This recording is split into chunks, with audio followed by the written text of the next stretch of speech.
মনির সবেমাত্র কলেজে উঠেছে। নতুন পরিবেশ, নতুন বন্ধু বান্ধব, বেশ আনন্দময় চলছে তার জীবন। পরিচয় হয় কিছু নতুন বন্ধুদের সাথে। মনির খেয়াল করলো তারা প্রায় সময় মোবাইলে পড়ে থাকে। তাদের জিজ্ঞেস করার পর জানতে পারলো তারা অনলাইন বেটিং এ টাকা ডিপোজিট করে। মনিরের বেশ আগ্রহ জাগলো। সেও ডাউনলোড করে বসলো বেটিং অ্যাপস। প্রথমে ছোট ছোট অ্যামাউন্ট গুলো জিতলে অতি আগ্রহ হয়ে সব টাকা বেটিং এ লাগিয়ে দেয়। কিন্তু আফসোস, টাকাগুলো হেরে গেল। শহর থেকে গ্রামের বাড়িতে কল দিল, বেতন আর পরীক্ষার ফি এর টাকার কথা বলে 10,000 টাকা নিল।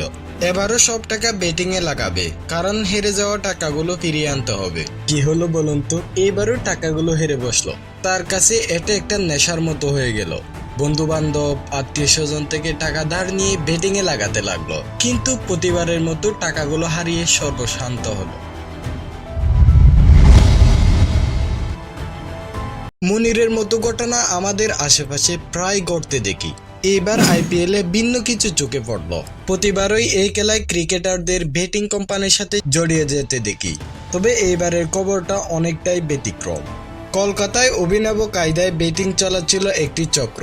সাধারণত ক্রিকেটারদের পারফরম্যান্স, ভুল ত্রুটি, অনুমান ও পরিসংখ্যানকে বের করতে আর্টিফিশিয়াল ইন্টেলিজেন্সকে ব্যবহার করা হয়। এবার সেই এআই কে কাজে লাগানো হয়েছে বেটিং এ। বলাই বাহুল্য, বেটিং সাইট কতটা এগিয়ে গেছে।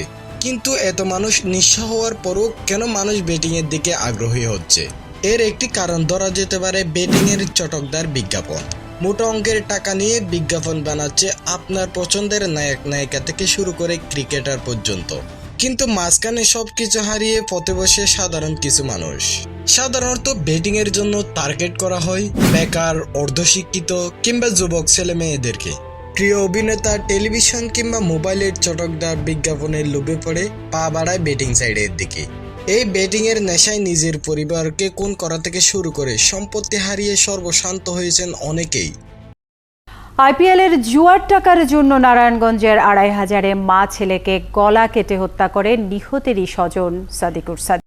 জুয়া কিংবা বেটিং অনেক পুরনো, শুধুমাত্র ধরনটা পাল্টেছে।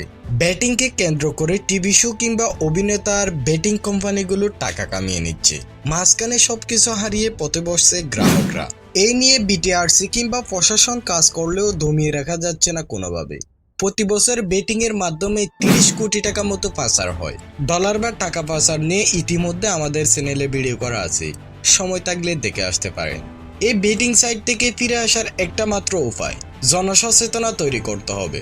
অভিনেতা কিংবা ক্রিকেটারদের বিজ্ঞাপন করা থেকে বিরত থাকতে হবে।